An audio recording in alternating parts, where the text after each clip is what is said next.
Hi everyone, welcome back to आज coaching classes. Students, आज की इस क्लास में हम लोगों को डिस्कस करना है क्वेश्चन नंबर 11 से। इसके पहले के क्वेश्चंस हमने आप लोगों को ऑलरेडी एक्सप्लेन कर रखे हैं। अगर आपने अभी तक उनको नहीं देखा तो पहले आप उनको अच्छे से देख समझ लें और उनकी प्रैक्टिस कर लें। उसके बाद जब आप इन क्वेश्चंस पर आओगे तो आपको डेफिनेटली सारी चीज़ें अच्छे से क्लियर हो जाएंगी।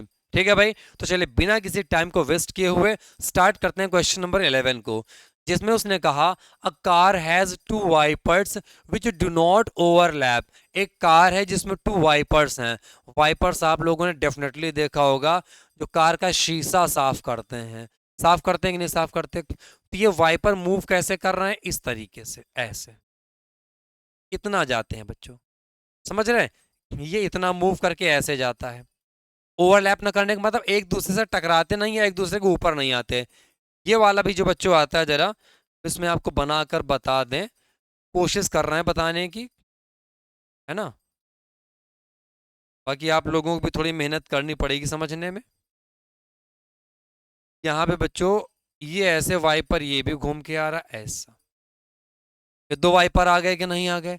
ये ऐसे मूव कर रहे हैं जो एक दूसरे को ओवरलैप नहीं कर रहे, बिल्कुल भी देखिए ओवरलैप नहीं कर रहे। आप इसको अगर चाहें तो थोड़ा पास में भी ले जाएं, बाकी इससे कोई फर्क नहीं पड़ने वाला है। आप इसको ले गए ऐसे, देखिए ओवरलैप नहीं कर रहे।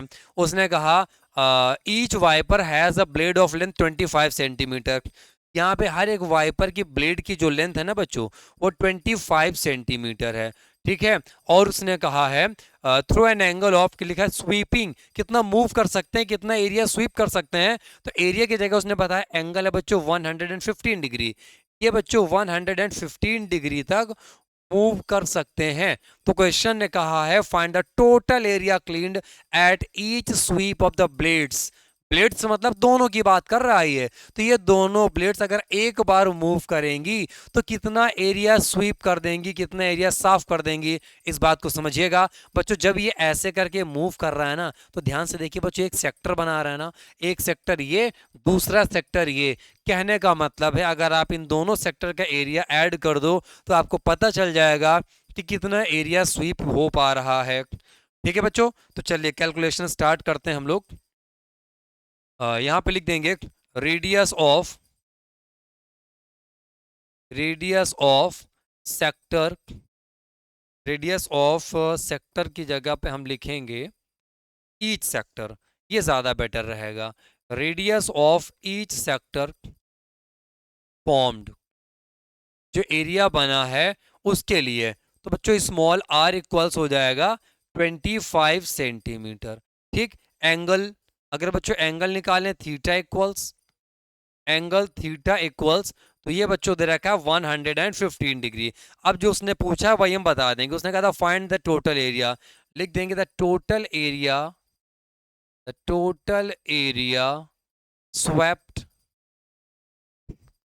The total area swept at each sweep, at each sweep of the blades. ठीक है बच्चों, ऑफ द ब्लेड्स।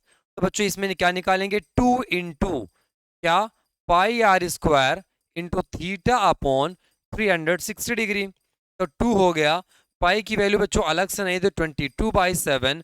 रेडियस बच्चों दे रखी है 25, तो ये हो गया 25 इंटू 25। थीटा की वैल्यू है बच्चों 115 डिग्री, अपॉन में हो जाएगा 360 डिग्री। इसको सॉल्व अगर कर रहे हैं बच्चों तो 5 से डिवाइड हो सकता है ये। 5 2 ज़ा 10, 5 3 ज़ा 15, ये हो जाएगा 5 7 ज़ा 35, 5 2 ज़ा 10, 72। 2 से बच्चों आप इसको डिवाइड कर सकते हो तो आ जाएगा 36। 2 से डिवाइड करोगे तो बच्चों 18 आ जाएगा, और 2 से डिवाइड होगा बच्चों 11 टाइम्स। इसकी भी कैलकुलेशन के लिए बच्चों हम कैलकुलेटर का ही यूज़ करेंगे। आप लोग यूज़ मत करना क्योंकि आप लोगों को एग्ज़ाम देना है ना। 11 इंटू 25 इंटू 25 होता है 625, इंटू ये दिया है बच्चों 23, तो आ रहा है बच्चों यहाँ पर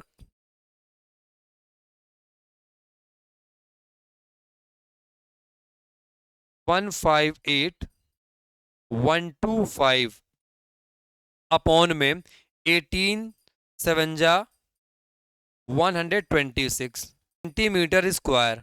इस तरीके से बच्चों क्वेश्चन नंबर 11 हो गया फिनिश। आते हैं क्वेश्चन नंबर 12 पर। क्वेश्चन नंबर 12 पे उसने कहा to warn ships for underwater rocks a lighthouse spreads a red coloured light over a sector of angle 80 degree to a distance of 16.5 kilometer. Find the area of the sea over which the ships are warned. Question में कहा जा रहा है बच्चों कि ships को warn करने के लिए एक लाइट हाउस के ऊपर, मान लीजिए बच्चों लाइट हाउस है, इसके ऊपर एक लाइट लगाई गई है, ठीक है।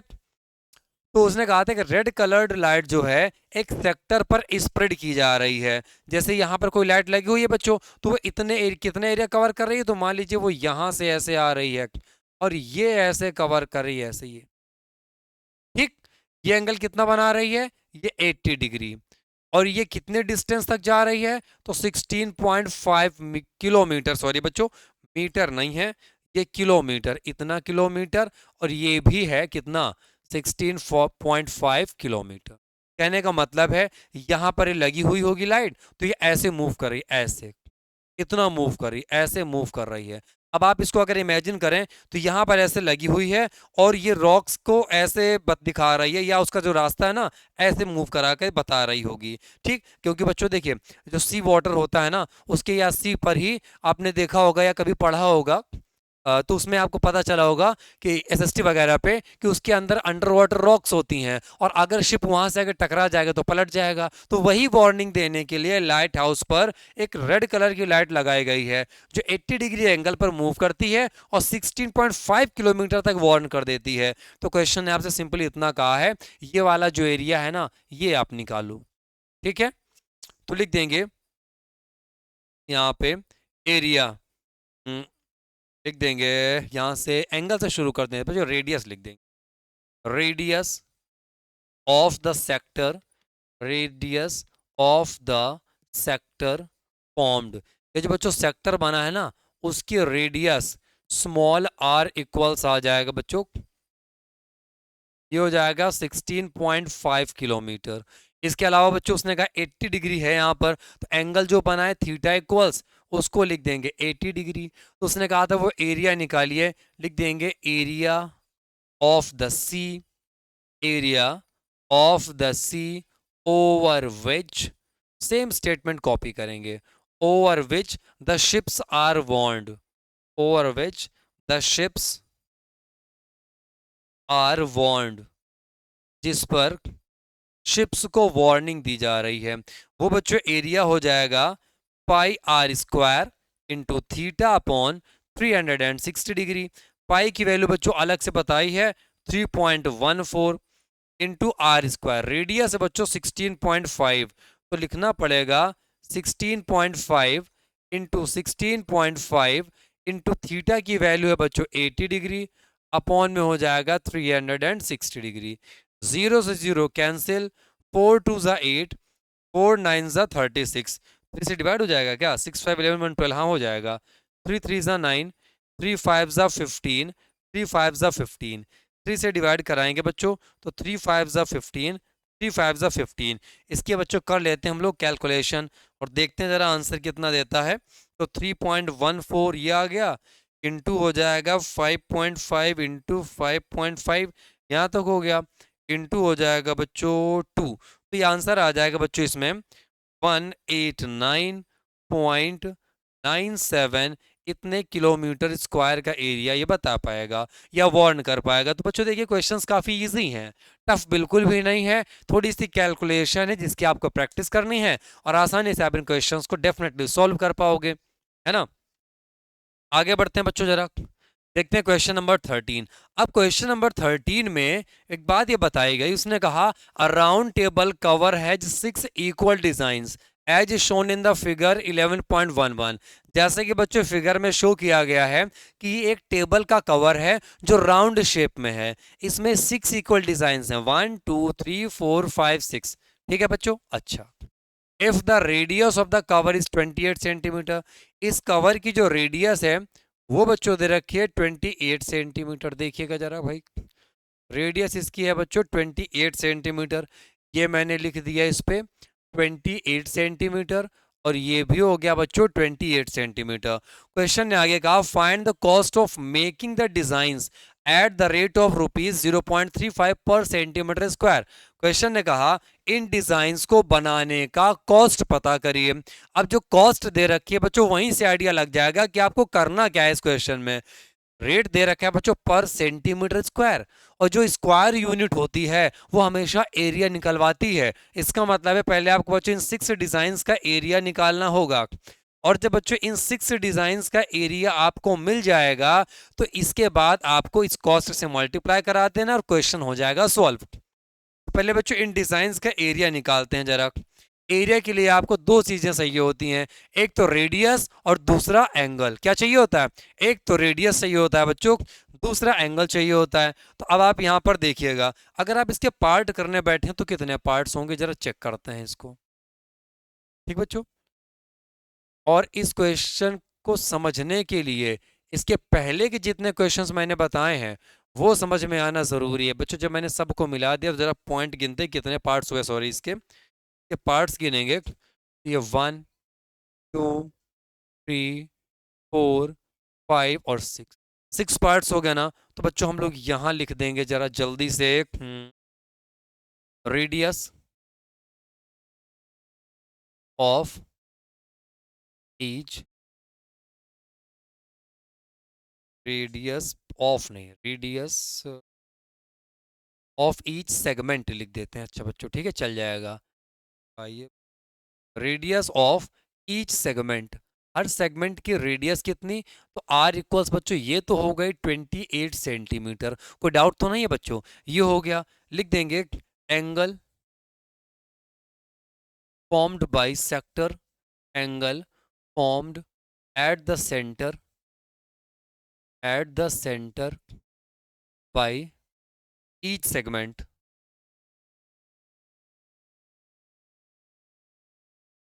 ठीक बच्चों, क्या हो जाएगा? Angle formed at the centre by each segment, वो कितना एंगल बनेगा बच्चों? थीटा इक्वल्स देखिएगा बच्चों, टोटल एंगल होता है 360 डिग्री, और उसके 6 इक्वल पार्ट्स हो गए। तो बताइए बच्चों 60 डिग्री आ गया कि नहीं आ गया? मतलब है कि एंगल इसका ये आ चुका है 60 डिग्री। अब आप इसकी कर दें नेमिंग, यहाँ पर ए और यहाँ पर ये वाला जो पॉइंट है इसको नाम आप बी दे सकते हैं, यहाँ पे सेंटर हो गया ओ। ठीक।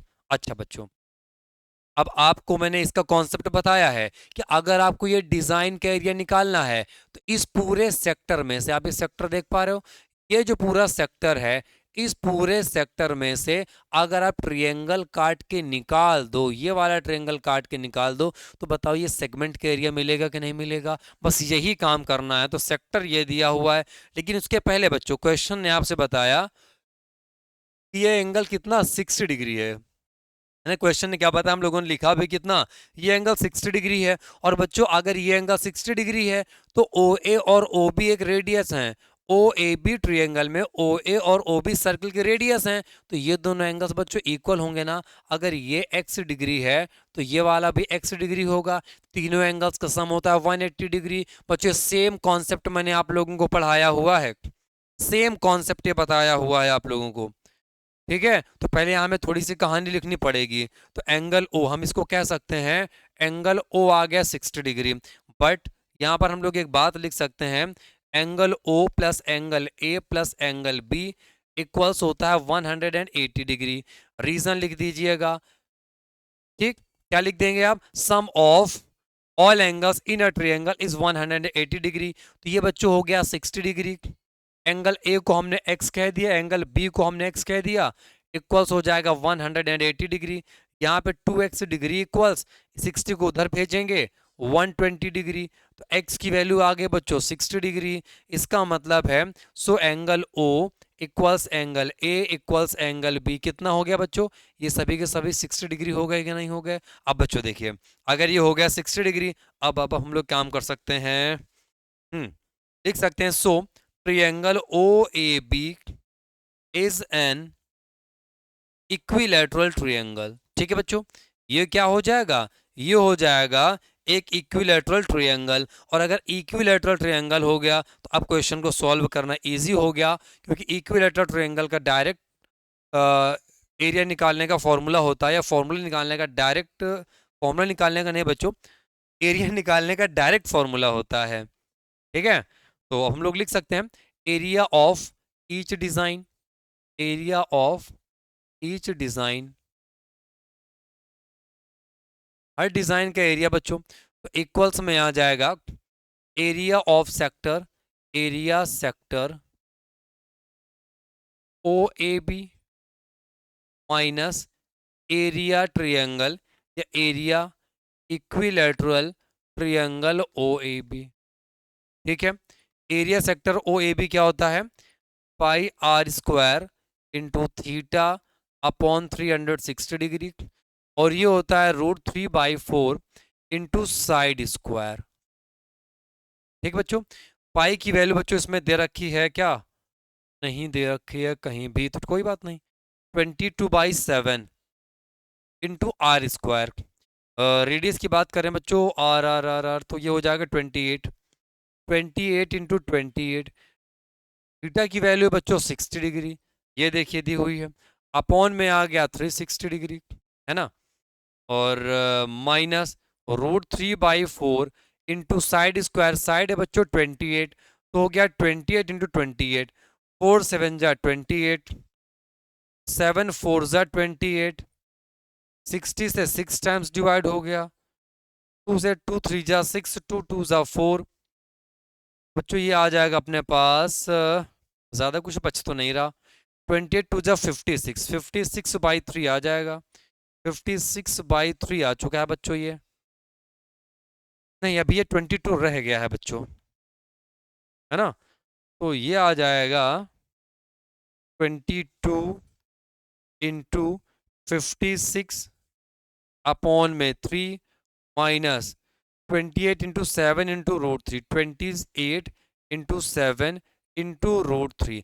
अब बच्चों जरा इसकी वैल्यू निकालने के लिए फिर से हम कैलकुलेशन के लिए यूज़ तो करेंगे कैलकुलेटर का ही, है ना, जिससे हम आपका टाइम बचा सकें बिना किसी प्रॉब्लम के। तो ये आ रहा है बच्चों 410.66 आ जाएगा, माइनस ये है 28 इंटू 7 इंटू √3 की वैल्यू बच्चों दे रखी है 1.7, तो ये अपने पास हो गया है 410.66 माइनस में हो जाएगा 28 इंटू 7 इंटू 1.7, 332, 333.2 आ गया बच्चों।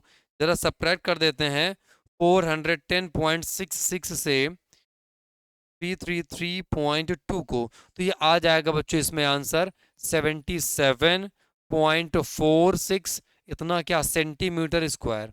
अब ये तो बच्चों एरिया आ गया केवल वन डिजाइन का, लेकिन डिजाइन बनाई गई हैं यहां पर 6, तो हम लोग निकालेंगे एरिया ऑफ 6 डिजाइंस।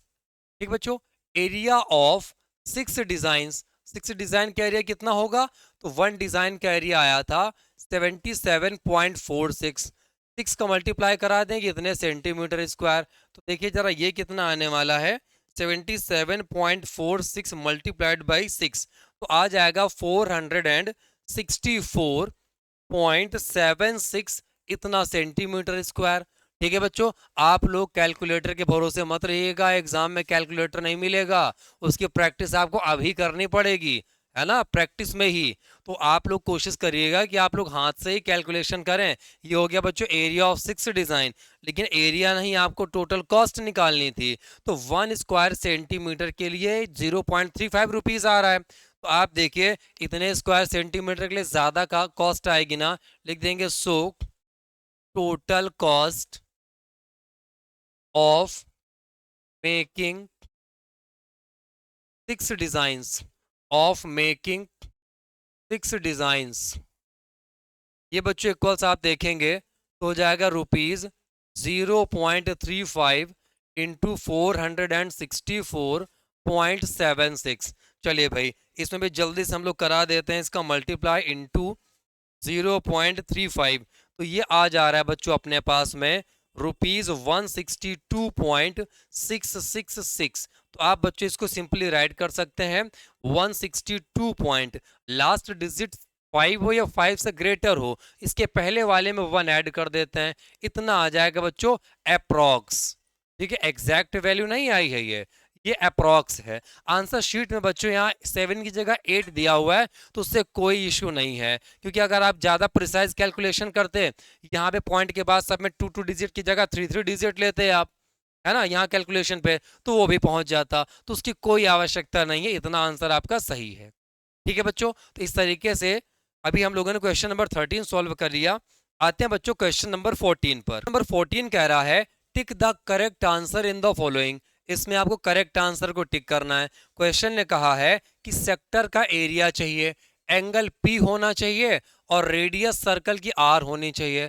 मतलब थीटा जो होता है ना फॉर्मूले में, उसकी जगह पी होना चाहिए और रेडियस कैपिटल आर है। अब जब बच्चों एरिया का फॉर्मूला निकालना है, एरिया ऑफ सेक्टर, तो ये तो बच्चों पेरीमीटर दिया है 2 पाई आर, या जिसको आप सरकमफ्रेंस कहते हैं, तो 2 पाई आर वाले सीधे सीधे कैंसिल हो गए। और फॉर्मूले में होता है p/360 इंटू πr²। यहाँ 360 है ही नहीं, तो ये भी खत्म। तो बच्चों लॉजिक के हिसाब से देखें तो डी वाला ऑप्शन करेक्ट होगा। आप चेक भी कर लें, 2 से डिवाइड कर देंगे 360 डिग्री, तो बन जाएगा p/360 इंटू πr²। इस तरीके से बच्चों इसका डी आंसर हो गया करेक्ट।